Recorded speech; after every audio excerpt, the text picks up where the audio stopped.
What's going on, everybody?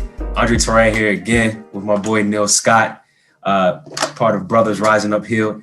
Bruh's Week of Love is this week, and so this is one of three series videos on a bruh's perspective on love. So it's called a Hearthrob series, and we'll have a perspective from a married bruh, from an engaged bruh, and now we're having a discussion between two single bruhs. And so, Neal, before we get going and rolling, you want to give just kind of quick background and bio on yourself for the folks? Yes, I'm Neal Scott. As Andre mentioned, I'm a part of Brothers Rising Up, bruh. Been a part of the group now since we actually got this thing kicked off. So excited to be a part of it. But my background, I'm an author. I'm a speaker. I've been in the health and wellness industry for quite some time now. My background, I come from the therapy or mental health field. So a lot of what my work today, alongside the mental health aspect, is guided towards the spiritual aspect of things now in my own growth. It's like I see how it's now allowed me to be able to tap back and use some of the experiences that I've had to now be guided or led by the Spirit in terms of making the choices and decisions. So that's me in a nutshell: author, speaker, coach, health and wellness guru, whatever you want to call it. Yeah. And on top of that, single. I'm single.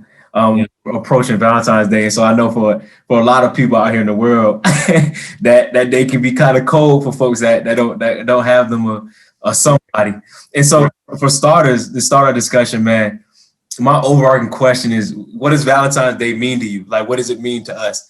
And so you want to start by trying to answer that, and I'll give my 2 cents. I'm gonna answer that question based on a worldly view initially. And what I've always known for Valentine's Day to be, based on just things that people tend to focus on as it relates to that day. And for me, I just see it as a time where two individuals who truly have an affection for one another and care for one another and love one another will share in the moment and show their almost, I would say, appreciation for sharing life together in that moment, and just bringing some light into their lives and enjoying that time. It's like a celebration. But for me, and this is not a part of the discussion, I'm just say this real quick. I'm the type where I look at Valentine's Day as, it's a special day in light of the world, but every day is Valentine's Day for me. And so when it comes to a significant other, loved one. So, but that's my take on that, man. What do you think? Bro, so like, if I had to put Valentine's Day into a sentence, I'd say it was the best of days, it was the worst of days. Because like, there's been years where it's super high, great peaks, and there's been years where it's just low. I've had some terrible dates. I've had some really great ones. I've had none at all. And so it's a mixed bag. I don't really get too hype about it, just because, like you said, like, I feel like I should be expressing love every day.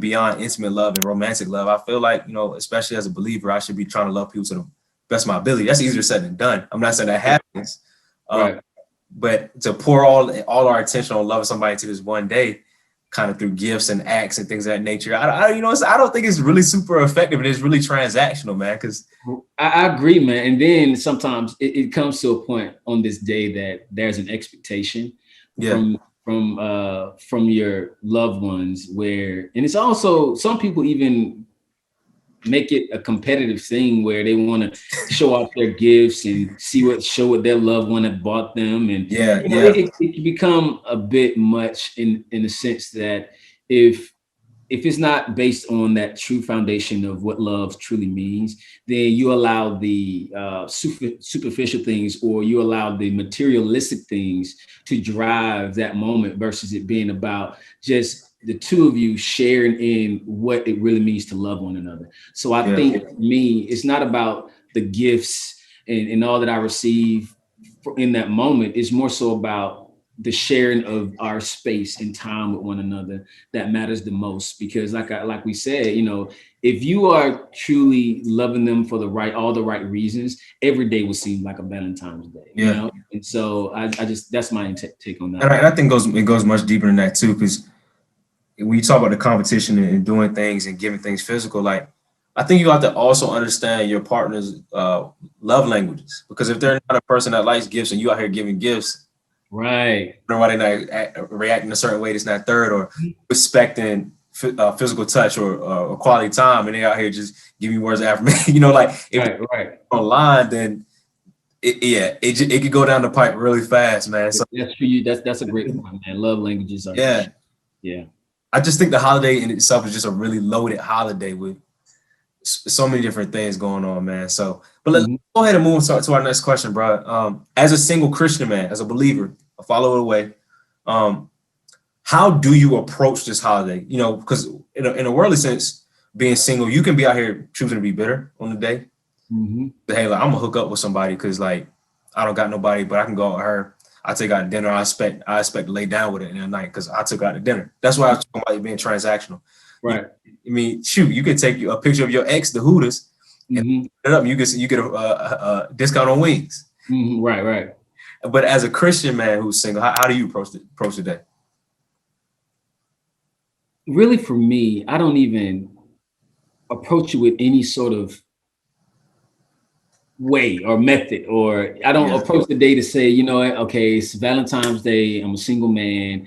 I wish I was with somebody. I don't make it about, necessarily coming down on myself or feeling as though, I wish or pray that I, was in a relationship with someone. I've gotten to a point in my life as a Christian man, as a follower of Christ, and being that my roots have grown down so deep into the love of Christ at this moment that I feel as though I'm being led in the spirit to where even in moments like this, I can find some resolve or find comfort in knowing that I am loved regardless by my Lord and Savior. And in due time, that significant other or the one that he's positioned for me will come. So, every time this year comes around now for me, if I'm single, I just, continue to do what I do every other day and glorifying God and thanking him for all he's done for me and being reminded that I have love in him, and that will never go away.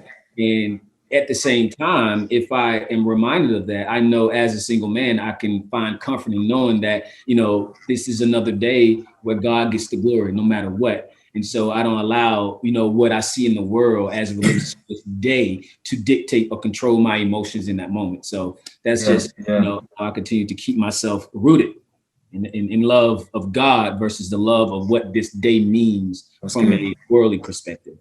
Yeah, I think for me, I used to when I was in the world before I was following Christ, I was very aware of the holiday.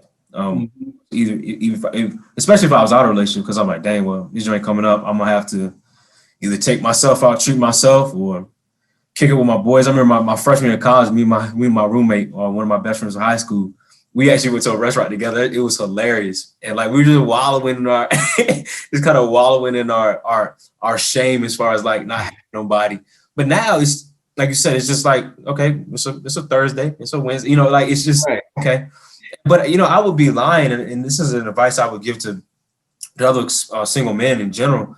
I'd be lying to say that I don't still have those feelings occasionally. They don't make themselves as much. But like that's like, man, like it'd be nice to be with somebody today. It would be, right. Yeah. But what I allow myself to do is I take the approach of, hey, like, yeah, acknowledge those feelings, right? Acknowledge them, see them, and know why you feel that way. Say do some introspection. See, try to understand why you feel that way. And then try to fill those places with God. Like allow the Lord to, he's a revealer. The word right. Revealer of hearts. Right. I mean, David asked him to search you. And so he's constantly searching and exposing things. But I think a lot of times the things will be exposed in front of us and we tend to just complain about them or like gripe about it. When we can really actually take some time and sit there and say, okay, I understand why I feel this way. Now, Lord, can you help me heal and move forward in this area? Do that. Right. And I think there's a blessing in that. And so it's a blessing in that. And with that too, the God of peace will be with us in that time of singleness or in that time of questioning, or I'll say thinking about, the what ifs in this moment, in being with somebody and not feeling that sort of love that others feel on this particular day, on Valentine's Day. But in light of what you're saying, just to seek God in the midst of whatever you're feeling. If it's discomfort, if it's uneasiness about this moment in this year, and it could be going on consecutive years that you find yourself being single and still not having found that loved one, then you go into questioning yourself as a Christian man or woman and trying to live right as to why haven't you found that one, right? And so in essence, I always look at it from a standpoint of maybe you're just not ready. You think you're ready, or you think that the time is right because you find yourself on the right path in your point of view, from your point of view. But in essence of what God is probably trying to show you or teach you in that moment, maybe seeking him, first in light of where you're at in your journey, and you will find some answers to why maybe you are single in this time frame. Why, as to, some approaches that you should be taking, and, or it just could be a time where God needs for you to center yourself on him so that he can give you the posture that you need in this moment to continue on, not feel as though, you're lacking anything, even if you're without a significant other. God is going to fill you up and make you feel whole with or without, because you're whole in him, not whole in somebody else. God blesses you with a significant other, a companion that is equally yoked in a way where y'all can continue to, walk in the spirit together, walk in love together. But in essence, your relationship with God makes you whole all by yourself in him. 100%. And so you can trust in that and believe that along the way, God will continue to plant seeds in your life, and you'll continue to, stay on that right path, and what he has for you will be for you. And so people just have to understand that, because sometimes we step out on our own because we feel like, oh, this has just been too long for us, and we don't want to wait any longer. So you go out searching. And when you go out searching, and sometimes that takes place, but sometimes you go out searching and you run into the wrong thing because you're doing it all based off of emotions, but versus it just coming and making it come to you naturally.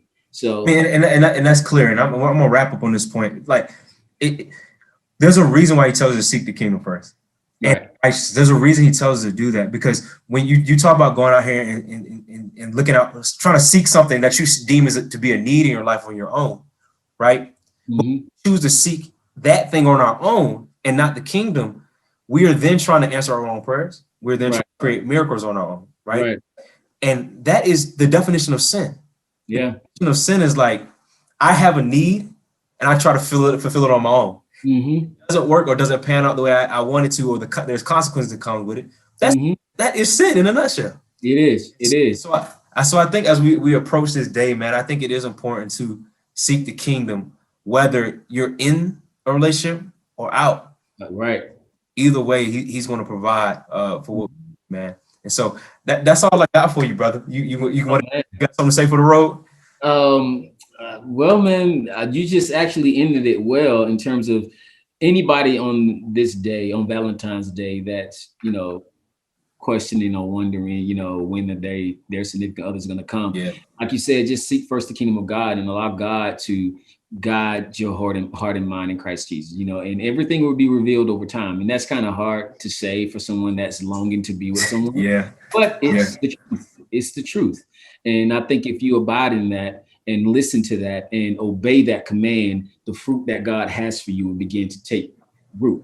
It begins to bear itself in his kingdom. And then you'll find yourself at more joy and peace in life with yourself. And then you find yourself more equipped and ready. When somebody come along, you'll know your values and your self-worth and what you are, what God has built you up to become, such that no one comes around and defile that. And so I think that's the most key factor of all, seeking God so he can work within you, so you'll be prepared for whatever he has for you. So brothers, stand tall on this day. Stand tall on this day. Be strong in the move, man. Know your identity. Trust what the Lord is giving you and understand that he's cultivating it. The word says that he's withholding no good thing from us. No good thing.